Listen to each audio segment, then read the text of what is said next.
Hello everyone, ఇలాంటి videos మీకు ముందుగా కావాలి అనుకుంటే మా ఛానల్ని సబ్స్క్రైబ్ చేసుకుని పక్కనే ఉన్న బెల్ ఐకాన్ని క్లిక్ చేయండి. అప్కమింగ్ రివ్యూలోకి వెళ్ళిపోదాం. ఎపిసోడ్ స్టార్ట్ అవ్వగానే డిబిఎస్టీ కాలేజ్కి ఏంజెల్ వస్తుంది. రిషి చనిపోయాడనే వార్త తెలిసి తను చాలా బాధపడుతున్నట్లు అనుపమతో చెప్తుంది. అనుపమ రిషి చనిపోయాడని అందరూ నమ్ముతున్నా వసుధార మాత్రం రిషి బ్రతికే ఉన్నాడని నమ్ముతుందని, అసలు రిషి ఎలా మిస్ అయ్యాడు, ఒక డెడ్ బాడీ దొరికింది, డిఎన్ఏ రిపోర్ట్స్ చెక్ చేస్తే ఆ డెడ్ బాడీది రిషి డిఎన్ఏ అనే తెలిసింది అని ఏదైతే జరిగిందో ఆ జరిగిన విషయాలన్నీ ఆ ఏంజెల్కి పూసగుచ్చినట్టు చెప్తారు అనుపమ. అవునత్తయ్య, వసుధారానే కాదు, నేను కూడా రిషి బ్రతికే ఉన్నాడని నమ్ముతున్నాను. వాళ్ళ ప్రేమ చాలా గొప్పది, రిషి వసుధారాని ఖచ్చితంగా చేరుకుంటాడు అని ఇంకా హ్యాపీగా ఫీల్ అవుతుంది ఏంజెల్. అండ్ మనుని కూడా పరిచయం చేసుకుంటుంది ఏంజెల్. మనుకి అనుపమని తను అత్తయ్య అని పిలవడం కొంచెం కన్ఫ్యూజ్ అవుతాడు. అదే విషయాన్ని ఏంజెల్ని అడుగుతాడు. తను మా మేనత్త, మా డాడీ వాళ్ళ చెల్లెలు, నేను మా తాతయ్య దగ్గర ఉంటున్నాను అని చెప్పి ఇంకొన్ని డీటెయిల్స్ అయితే చెప్తూ ఉంటుందన్నమాట ఏంజెల్. అదంతా విన్న మను ఒక్కసారిగా షాక్ అయిపోతాడు. ఇంకా డీటెయిల్స్ చెప్పేలోపే అనుపమ వచ్చి ఏంజెల్ని అడ్డుకుంటుంది. ఇంకా మను కూడా సైలెంట్ అయిపోతాడు. వసుధార ఇంటికి బయలుదేరదామని కారులో వస్తూ ఉంటుంది. మధ్యలో కార్ బ్రేక్ డౌన్ అవడంతో అటుగా మను కూడా వస్తాడు. ఏమైంది మేడం అని అడుగుతాడు. కార్ బ్రేక్ డౌన్ అయింది అని చెప్తుంది. మీరు కూర్చోండి మేడం, నేను చూస్తాను అని చెప్పి ఇంకా కార్ రిపేర్ చేయడం స్టార్ట్ చేస్తాడనమాట మను. మేడం ఇప్పుడు స్టార్ట్ అయిందా అని అడుగుతాడు. లేదు సార్ అని అంటుంది వసుధార. మళ్ళీ ఇంకా ట్రై చేస్తూ ఉంటాడనమాట మను. ఇప్పుడు చూడండి అని అడుగుతారు. ఇంకా కార్ అయితే స్టార్ట్ అవుతుంది, కానీ మళ్ళీ ఆగిపోతుంది. ఏమైంది దీనికి అని చెప్పి వసుధార కూడా ఆలోచిస్తూ ఉంటుంది. ఇంకా మను, మేడం ఇది కొంచెం ఎక్కువగానే బ్రేక్ డౌన్ అయింది కాబట్టి ఖచ్చితంగా మెకానిక్ రావాల్సిందే మేడం అని అంటాడు మను. మెకానిక్కే కాల్ ట్రై చేస్తున్నాను, తను కాల్ ఆన్సర్ చేయటం లేదు అని అంటుంది వసుధార. మేడం మీకు ఎలాంటి అభ్యంతరం లేకపోతే మీరు ఎక్కడికి వెళ్తున్నారో చెప్పండి, నేను మిమ్మల్ని డ్రాప్ చేస్తాను అని అంటాడు మను. అంటే అది అని అంటుంది. ఏంటి మేడం మీరు ఇబ్బంది పడుతున్నారా అని అడుగుతాడు మను. అదేం లేదు సార్, నేను ఇప్పుడు ఇంటికి వెళ్ళాలనుకోవటం లేదు అని అంటుంది వసుధార. అవునా, మరి ఎక్కడికి వెళ్ళాలనుకుంటున్నారు అని అడుగుతారు. ఇక్కడికి దగ్గరలో రిషి సార్కి నాకు చాలా జ్ఞాపకాలను ఇచ్చిన ఒక చోటుంది, ఆ చోటుకు వెళ్ళాలనుకుంటున్నాను అని అంటుంది వసుధార. అవునా మేడం, మీరేమీ అనుకోకపోతే నేను కూడా ఆ చోటుని చూడొచ్చా అని అడుగుతాడు మను. ఇంకా వసుధార ఓకే అంటుంది. మను వసుధార ఇద్దరు కలిసి ఇంకా కార్లో ఆ ప్లేస్కి బయలుదేరుతారు. ఆ ప్లేస్ ఏదో కాదు, రిషి వసుధార చెరువు దగ్గర కాగితపు పడవల్ని చేసి వదిలేవాళ్ళు కదా, ఆ ప్లేస్ అన్నమాట. ఇంకా ఆ ప్లేస్కి మను అండ్ వసుధార ఇద్దరు రీచ్ అవుతారు. ఇంకా వసుధార అలా చెరువు దగ్గరికి వెళ్తుంది. వెళ్ళి ఇంకా చెరువుకి నమస్కరిస్తూ ప్రకృతిని కోరుకుంటూ ఉంటుంది. ఇంకదంతా మను చూస్తూ ఉంటాడు. మేడం ఏం చేస్తున్నారు అని అడుగుతారు. ఇది ప్రకృతి మాత, మనం చాలామంది దేవుళ్ళని దేవతలని కొలుస్తూ ఉంటాం, కానీ మనకి తిండిని ఇచ్చేది, నీటిని ఇచ్చేది, మనం బ్రతకడానికి ఆసరాని ఇచ్చేది ప్రకృతే కదా. ప్రకృతి ఒడిలోనే కదా మనం ఎప్పుడు ఉండేది. అలాంటి ప్రకృతి మాత చాలా పవర్ఫుల్. వీరి ప్రకృతి మాతని మనం ఏది కోరుకున్నా తను వెంటనే చేస్తుంది. రిషి సార్ కూడా మొదట్లో నమ్మేవారు కాదు, కానీ రిషి సార్కి నేనే ఇది అలవాటు చేశాను. రిషి సార్ కూడా ఏదైనా తీరని కోరిక ఉన్నా, ఏదైనా సమస్యలు ఉన్నా ఇక్కడికి వచ్చి ప్రకృతి మాతకి నమస్కరించేవారు. వారి సమస్య వెంటనే తీరిపోయేది. అందుకే నేను ఇక్కడికి వచ్చాను. రిషి సార్ నాకు త్వరగా దొరకాలని, రిషి సార్ ఎక్కడున్నా క్షేమంగా ఉండాలని ప్రకృతి మాతని మనస్ఫూర్తిగా కోరుకుంటున్నాను అని అంటుంది వసుధార. మీ ఆలోచన విధానాలు చాలా డిఫరెంట్గా ఉన్నాయి మేడం అని అంటాడు మను. ఇంకా అలా ఫీల్ అవుతూ ఉంటుందన్నమాట వసుధార. అయితే ఇప్పుడు మీరు ఇంటికే కదా వెళ్ళేది అని అడుగుతాడు మను. అవును ఇంటికే.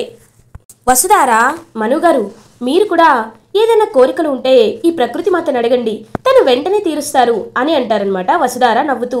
ఇంకా మను కూడా చెరువులోకి వెళ్ళి అలా ఇంకా ప్రకృతి మాతని కోరుకుంటాడు. దేవుడా, చిన్నప్పటి నుండి ఒంటరిగా పెరిగాను. తల్లి లానలను ఎలా ఉంటుందో తెలీదు, తండ్రి అడుగులు ఎలా ఉంటాయో తెలీదు. నాకు మా అమ్మ నాన్నల్ని దగ్గర చేయి దేవుడా. వారి మనసులు కరిగేలా, నేను వాళ్ళకి దగ్గర అయ్యేలా ప్రయత్నించు అని పాపం మనసులో అనుకుంటాడనమాట మను. ఇంకా అలా వస్తూ ఉంటే మను స్లిప్ అయి పడిపోబోతూ ఉంటారు. వసుధార మనుని పట్టుకుంటుంది. ఇంకా వెంటనే మను అయితే సెట్ అయిపోతాడనమాట. మేడం బయలుదేరదామా అని మను అండ్ వసుధార ఇంకా కార్లో ఇంటికి రీచ్ అవుతారు. ఇంకా అనుపమ మను వసుధార ఒకే కార్లో రావడం చూసి షాక్ అవుతుంది. మను వసుధారని ఏమైనా అడుగుంటాడంటావా? అయినా వసుధారని మను ఎందుకు తీసుకువచ్చాడు అని టెన్షన్ పడుతూ ఉంటుంది అనుపమ. వసుధార మనుగారు మీరు ఇంటికి రావచ్చు కదా అని అడుగుతుంది. లేదు మేడం నాకు పని ఉంది, ఇంకెప్పుడైనా వస్తాను అని చెప్పి వెళ్ళిపోతాడనమాట మను. ఇంకా అనుపమ అనుమానంగా చూస్తూ ఉంటుంది. మేడం ఏంటి ఇక్కడున్నారు అని అడుగుతుంది వసుధార. ఏం లేదు వసుధార, నువ్వేంటి అతని కారులో వచ్చావు అని అడుగుతుంది అనుపమ. నా కార్ మధ్యలో బ్రేక్ డౌన్ అయింది మేడం, అందుకే మను గారు డ్రాప్ చేశారు అని అంటుంది. ఓ అంతేనా అని టెన్షన్ పడుతూ ఉంటుంది అనుపమ. ఇంకా మనసులో అనుకుంటుంది వసుధార. ఏంటి వసుధార అనుపమ మేడం ఇంతలా ఎందుకు టెన్షన్ పడుతున్నారు? అసలు అనుపమ మేడం మను గారిని చూసినప్పుడల్లా ఏదో టెన్షన్కి ఫీల్ అవుతున్నారు. మొన్న ఇంటికి డిన్నర్కి వచ్చినప్పుడు అలాగే ఉన్నారు. ఇవాళ ఏంజెల్తో మాట్లాడుతున్నప్పుడు కూడా టెన్షన్గానే ఫీల్ అయ్యారు. మళ్ళీ ఇప్పుడు కూడా టెన్షన్గానే ఫీల్ అవుతున్నారు. అసలు ఏంటి వీళ్ళిద్దరి మధ్యలో ఉన్న సంబంధం అని ఆలోచిస్తూ ఉంటుంది వసుధార. ఇది ఇలా ఉండగా ఈవినింగ్ అవుతుంది. ఇంకా అప్పుడే శైలేంద్ర అండ్ రాజీవ్ కలుస్తారనమాట. ఇంకా శైలేంద్ర అంటాడు, ఏంటి మళ్ళీ రమ్మన్నావు, ఇంకేం మాట్లాడాలి అని అంటాడు శైలేంద్ర. ఎందుకు భయ్యా ఇరిటేట్ అవుతున్నావు? నేను చెప్పాను కదా మనుని సైడ్ చేసే ఆలోచన నేను ఆలోచిస్తానని. ఒకసారి ఈ ఫోటో చూడు అని చెప్పి ఇంకా ఫోటో చూపిస్తాడు. వసుధార ఇంకా అలా మను పడిపోబోతుంటే తను పట్టుకుంటుంది కదా, ఆ ఫోటో చూపిస్తాడు. ఒక్కసారిగా శైలేంద్ర షాక్ అయిపోతాడు. ఏంటిది అని అడుగుతాడు. ఏంటంటావేంటి భయ్యా, ఫోటో వాడు పడిపోబోతుంటే నా మరదలు వాడిని పట్టుకుంది అని అంటారు. అవును, ఎవరు పడిపోయినా ఎవరైనా అక్కడ ఉంటే పట్టుకుంటారు, అందులో ఏముంది అని అంటాడు శైలేంద్ర. భయ్యా నీకొక విషయం అర్థం కావటం లేదు. ఇప్పుడు వసుధార గురించి ఎవ్వరికి చెప్పక్కర్లా, ఎందుకంటే చూస్తున్న వాళ్ళందరికీ వసుధార ఎంత పెద్ద నిప్పో తెలుసు. కానీ మను కొత్తవాడు, నిన్నగాక మొన్న వచ్చినవాడు. వసుధార తప్పు చేసిందంటే ఎవ్వరూ నమ్మరు, కానీ మను తప్పు చేశాడంటే అందరూ ఖచ్చితంగా నమ్ముతారు భయ్యా అని అంటాడు రాజీవ్.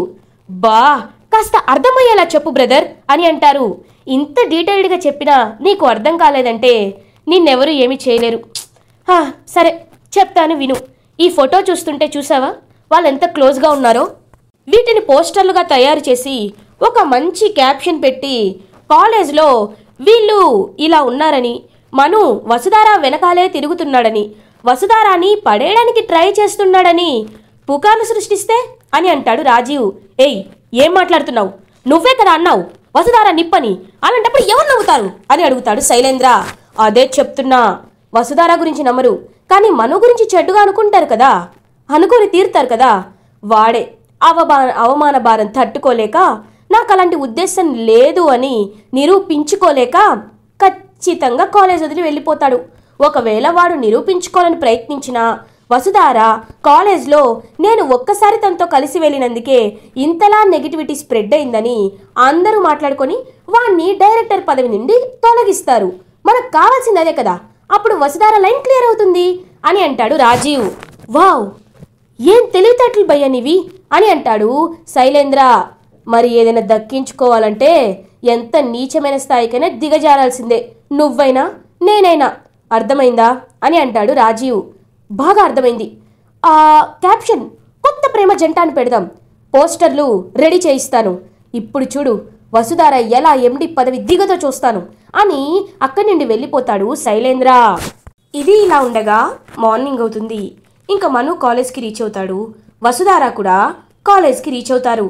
ఇంకా అలా ఇద్దరు కాలేజ్కి రీచ్ అయ్యేలోపే కొంతమంది స్టూడెంట్స్, లెక్చరర్స్, స్టాఫ్ అందరూ గుసగుసలాడుకోవడం గమనిస్తుంది వసుధార. ఇంకా అలా తన క్యాబిన్లోకి వెళ్తుంది. వర్క్ చేసుకోవాలని చెప్పి ఇంకా పెండింగ్ ఫైల్స్ అన్ని చూస్తూ ఉంటుంది వసుధార. ఇంకప్పుడు అటెండర్ వస్తారు. మేడం ఈ ఫైల్ చూడండి అని చెప్పి ఇంకక్కడి నుండి వెళ్ళిపోబోతూ ఉంటాడు. ఒక్క నిమిషం ఆగు, ఏంటి అందరూ అలా ఉన్నారు, ఏదో చూసి గుసగుసలాడుకుంటున్నారు, నాతో వాళ్ళు ఏదైనా మాట్లాడాలా అని అడుగుతుంది వసుధార. నాకు తెలియదు మేడం అని అంటారు. ఎందుకంత కంగారు పడుతున్నారు, చెప్పు ఏమైంది అని అడుగుతాడు అడుగుతుంది వసుధార. మేడం, నోటీస్ బోర్డు దగ్గరికి వెళ్ళి చూడండి, మీకే అర్థమవుతుంది అని అటెండర్ అక్కడి నుండి వెళ్ళిపోతాడు. అసలు ఏమైంది అని వసుధార నోటీస్ బోర్డు దగ్గరికి వెళ్తుంది. అక్కడ ఒక పోస్టర్ ఉంటుంది. అది చూసి ఒక్కసారిగా షాక్ అయిపోతుంది వసుధార. ఇంకా వసుధారకి కాళ్ళు చేతులు ఆడవుతానికి ఏం చేయాలో అర్థం కాదు. చాలా అంటే చాలా టెన్షన్ పడుతూ ఉంటుంది వసుధార. ఇటువైపు స్టూడెంట్స్ కూడా, రేయ్ వసుధార మేడం చాలా మంచివారురా, కానీ ఆ మనునే తేడాగా ఉన్నాడు. ముందు వచ్చాడు, సహాయం చేశాడు, తర్వాత డైరెక్టర్ అవ్వాలి అన్నాడు. ఇప్పుడేమో వసుధార మేడంని తన బుట్టలో పడేసుకోవాలనుకుంటున్నాడు అని స్టూడెంట్స్ మాట్లాడుకుంటూ ఉంటారు. అదంతా విన్న వసుధారకి చాలా ఇబ్బందిగా, ఆక్వర్డ్గా, ఎంబారసింగ్గా అనిపిస్తూ ఉంటుంది. ఇంకా వసుధార తన క్యాబిన్లోకి వెళ్ళి చాలా బాధపడుతూ ఉంటుంది. రిషికి తనకి మధ్యలో ఉన్న హార్ట్ సింబల్ ఉంటుంది కదా, ఆ హార్ట్ సింబల్ని చూస్తూ, రిషి సార్, ఏంటి రిషి సార్ ఇది, ఏంటిది? మను గారు ఒక్కరే నన్ను అర్థం చేసుకున్నారు. మీరు బ్రతికే ఉన్నారంటే నన్ను నమ్మారు, అందరినీ నమ్మించారు, ఒప్పించారు. తను నాకు అండగా నిలబడ్డాడు. దాన్ని కూడా ఈ సమాజం వేరేగా ఎందుకు అర్థం చేసుకుంటుంది? ఇప్పుడు వాళ్ళకి అలాంటి ఉద్దేశం లేదని నేను ఎలా నిరూపించాలి అని బాధపడుతూ ఉంటుంది వసుధార. ఇంకా మను వసుధార క్యాబిన్కి వస్తాడు. ఏడుస్తున్న వసుధార వైపు చూస్తాడు. మేడం, ఏం చేస్తున్నారు అని అడుగుతారు. ఇంకా వసుధార చాలా బాధపడుతూ ఉంటుంది. మేడం, మీరు తప్పు చేశారా? నేను తప్పు చేశానా? లేదు కదా. అలాంటప్పుడు ఏడుస్తూ కూర్చుంటే పనులు ఎక్కడవుతాయి మేడం? రండి చెప్తాను అని ఇంకా వసుధార చేయి పట్టుకొని అందరి ముందుకి గ్రౌండ్లోకి తీసుకువెళ్తాడు మను. మహేంద్ర, అనుపమ కూడా నోటీస్ చూసి ఒక్కసారిగా షాక్ అయిపోతారు. ఇంకా వాళ్ళు కూడా గ్రౌండ్లోకి అసెంబ్ల్ అవుతారు. స్టూడెంట్స్, లెక్చరర్స్, స్టాఫ్ అందరూ ఇంకా గ్రౌండ్లో అసెంబ్ల్ అవుతారనమాట. ఇంకా మను మాట్లాడడం స్టార్ట్ చేస్తాడు. మీరందరూ ఎందుకు ఇలా గుసగుసలాడుకుంటున్నారో నాకేమీ అర్థం కావటం లేదు అని అడుగుతాడు మను. ఏంటి సార్ అలా అంటారు? వాట్సాప్ గ్రూప్ ఉంది కదా, అందులో మీవి మేడంవి క్లోజ్గా ఉన్న ఫోటోలన్నీ సర్క్యులేట్ అవుతున్నాయి. అయినా మీరు ఏ ఉద్దేశం లేకుండానే మా మేడం దగ్గరికి వస్తున్నారా? మీకే ఉద్దేశం లేకుండానే మా మేడంని మీరు అని అంటారు. Shut up, just shut up. పూర్తిగా తెలియకుండా మిడిమిడి జ్ఞానంతో మాట్లాడే హక్కు ఈ భూమిపై ఎవ్వరికీ లేదు, ఉండదు కూడా. తను నేను క్లోజ్గా ఉన్న ఫోటో అంటున్నావు కదా, నువ్వు మమ్మల్ని ఎప్పుడైనా చూసావా? లేదు కదా. అలాంటప్పుడు ఎలా మాట్లాడగలుగుతున్నావు నువ్వు అని అడుగుతాడు మను. దెబ్బకి ఇంకా స్టూడెంట్ అయితే సైలెంట్ అయిపోతాడు. ఒక్క ఫోటోని చూసి మీరందరూ ఇలా మాట్లాడుకుంటున్నారే, నిజంగా సమాజం కూడా మీలాగే ఉంటుంది. ఏదో తను నాకు సహాయం చేస్తుంది, నేను పడిపోబోతే వారు నన్ను పట్టుకున్నారు, అంత మాత్రాన మా మధ్యలో ఏదో ఉన్నట్టు మీరు ఎందుకని ఇలా గుసగుసలాడుకుంటున్నారు? ఒక అమ్మాయి అబ్బాయి స్నేహంగా ఉంటే తప్ప? రిషి సార్ కనిపించటం లేదని మేడం చాలా బాధపడుతున్నారు.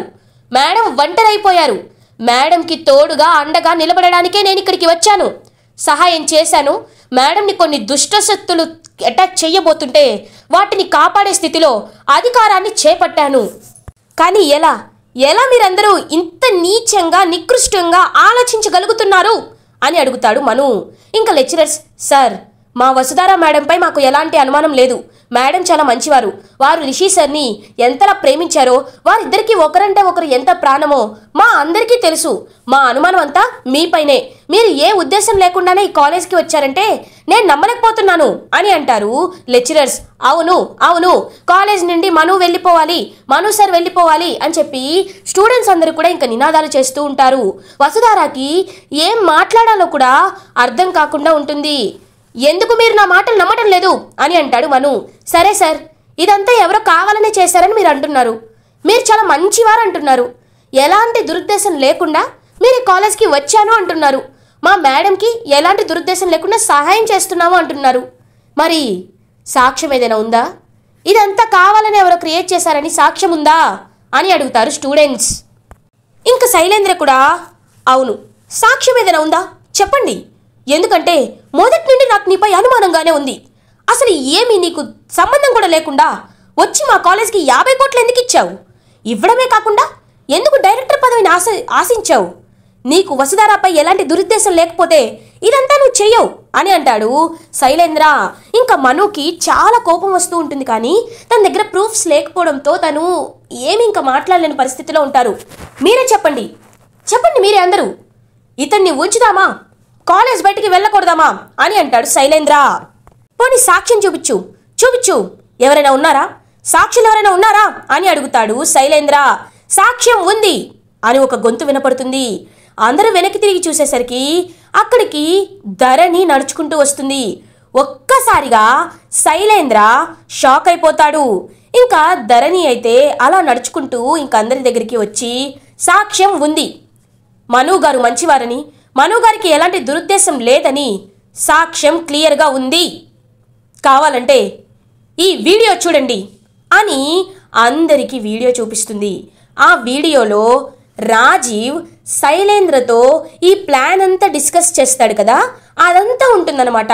కానీ శైలేంద్ర వెనక నుండి నించోవడంతో శైలేంద్ర ఫేస్ అయితే కనబడదు, కానీ రాజీవ్ ఫేస్ కనబడుతుంది.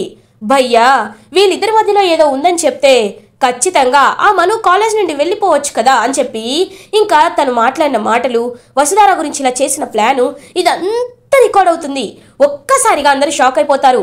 ఇప్పుడు చెప్పండి, మను గారు ఎలాంటి వారో అని ఇంకా ధరణి అడుగుతుంది. అందరూ తల వంచుకుంటారు.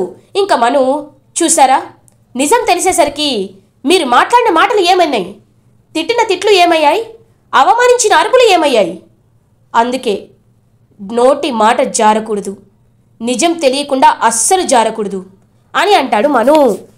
ఇంకా ఎవ్వరు ఏమీ మాట్లాడరు, ఎవరి వైపు వాళ్ళు వెళ్ళిపోతారు. కానీ సార్, వాడెవడో మాకు తెలీదు, కానీ ఇటు వెనకాల నించున్న వాడే అంతా చేసినట్టున్నాడు, వాడు ఎవడు, వాడి ఫేస్ సరిగ్గా కనిపించట్లేదు, వాడు దొరికితే వాడిని ముక్కలు ముక్కలుగా నరికేస్తామని చెప్పి స్టూడెంట్స్ అయితే మాట్లాడుతూ ఉంటారు. శైలేంద్రకి చెమటలు పడతాయి. అమ్మో, నా ఫేస్ క్లియర్గా లేదు కాబట్టి సరిపోయింది, లేకపోతే ఈ స్టూడెంట్స్ చేతిలో నాకు ఇవాళ పిండం పెట్టేవాళ్ళు అని ఇంకా టెన్షన్ పడుతూ ఉంటాడు. ఎవరి దారిలో వాళ్ళు వెళ్ళిపోతారు. వసుధార పాపం ధరణిని వచ్చి హక్ చేసుకుంటుంది. థ్యాంక్ యూ మేడం అని అంటుంది.